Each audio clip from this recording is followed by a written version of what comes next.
Lauderdale today. As you saw, I have a beach view. I get really lucky sometimes with these hotels.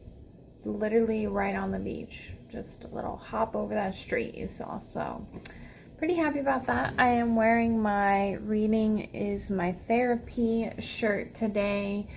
I don't have like a lot of time here, if that makes sense. So we came in last night around 7:30, 8 p.m. East Coast time. We're in Fort Lauderdale, so we're in Eastern Standard Time.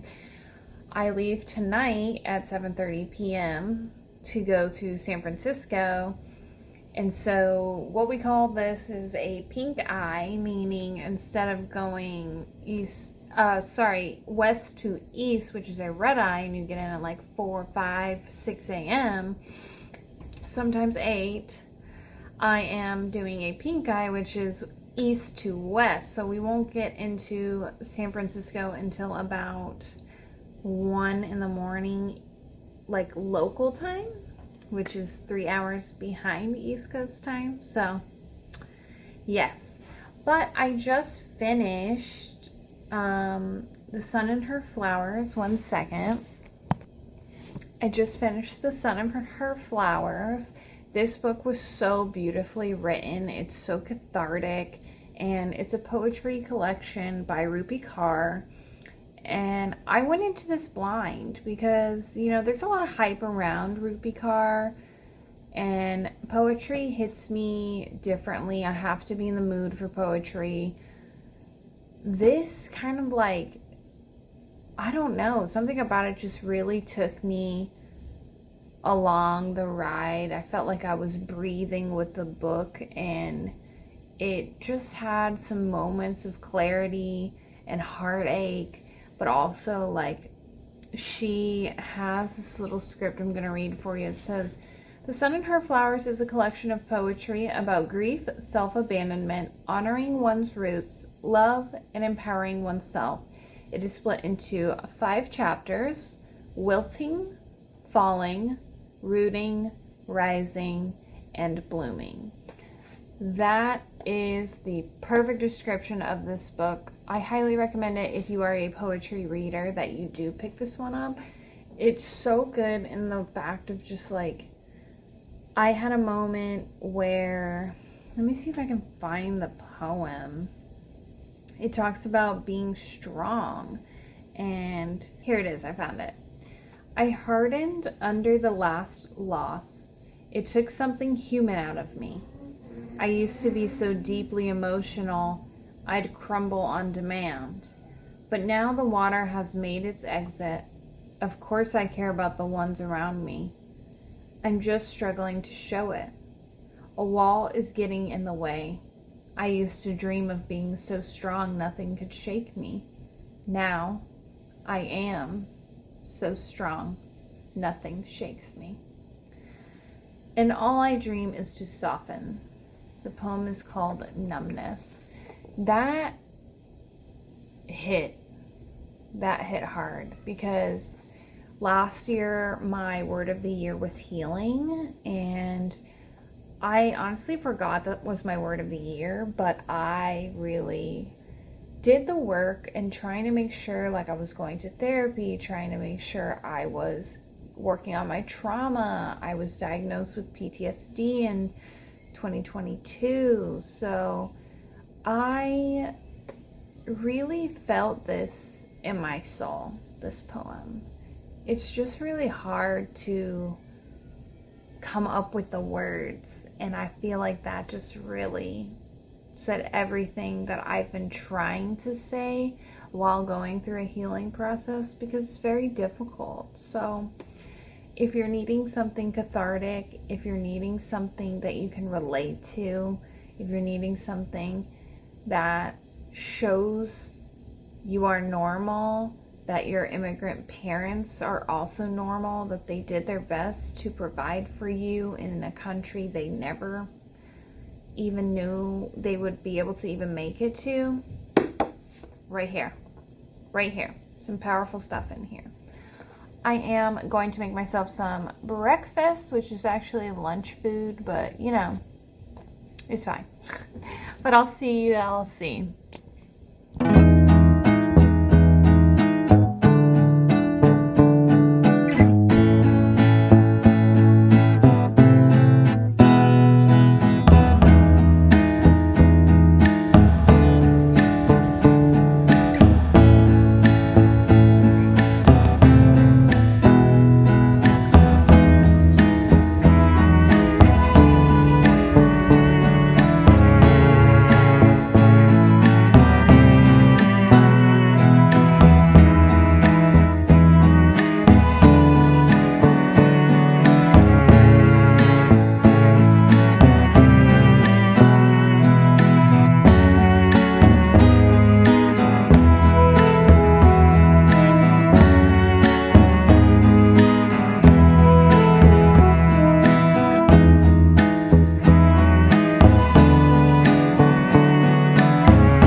Okay, so I am back from a 4-day trip.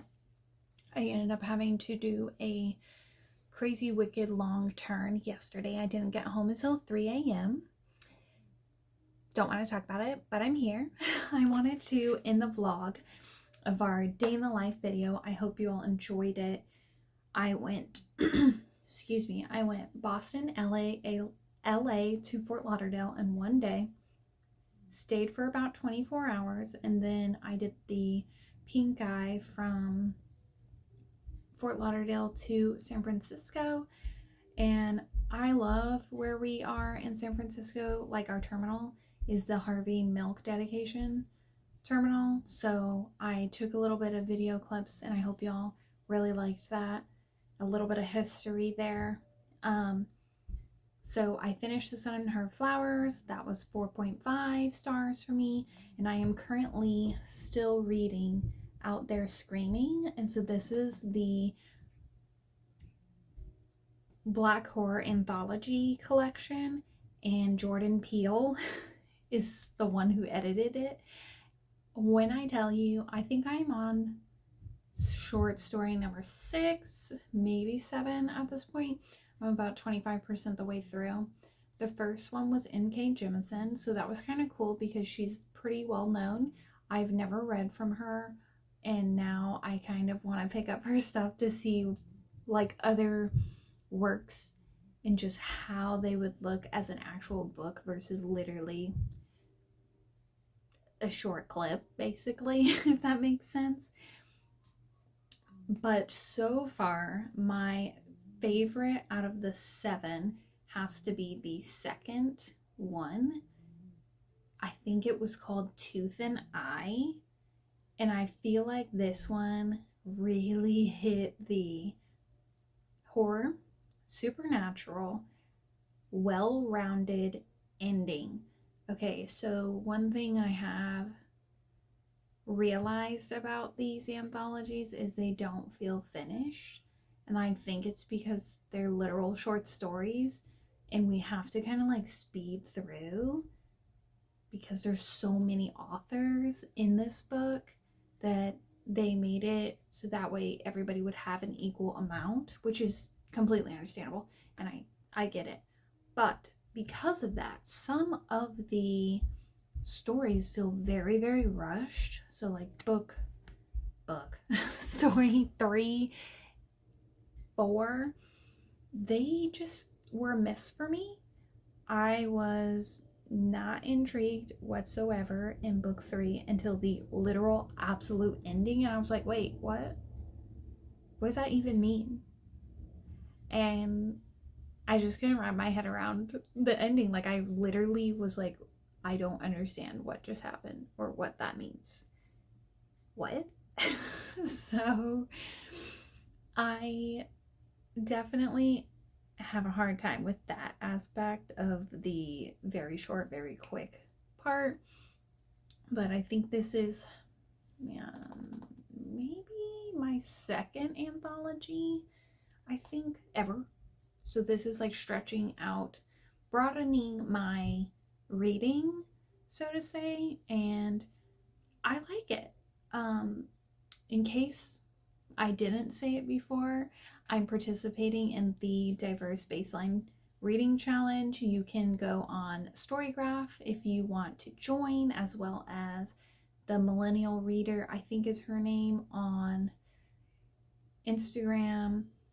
They are hosting with their friend this readathon, and the goal is to read 3 books by BIPOC authors. There is going to be a prompt, 3 prompts for every single month throughout the year, and they must be by a BIPOC author. It cannot be a BIPOC character with a white author. Like, that doesn't count. So although this one does not count, I do have Sabrina and Karina.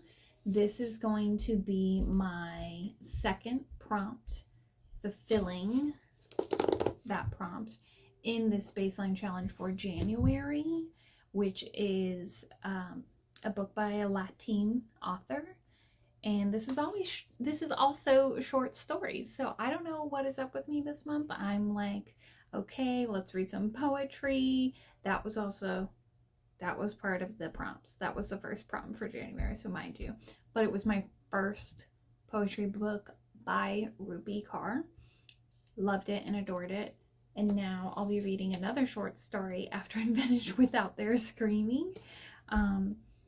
But my goal, because I don't read a lot of books in 1 month, like, it's just not attainable to me sometimes, I am making sure I'm reading at least 2 BIPOC authors a month, period. My reading goal this year is going to be 52 books.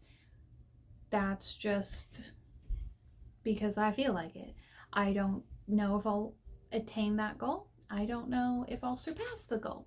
I just felt that 52 books was a great spot for me, especially with the amount of books that I own and need to read off of my own shelves. But shortly I'll be filming a bookshelf reorganization. I'm so excited for it. And I also hope you're really excited for it too. So that's all I have for you all. I'll see you in the next one. Bye.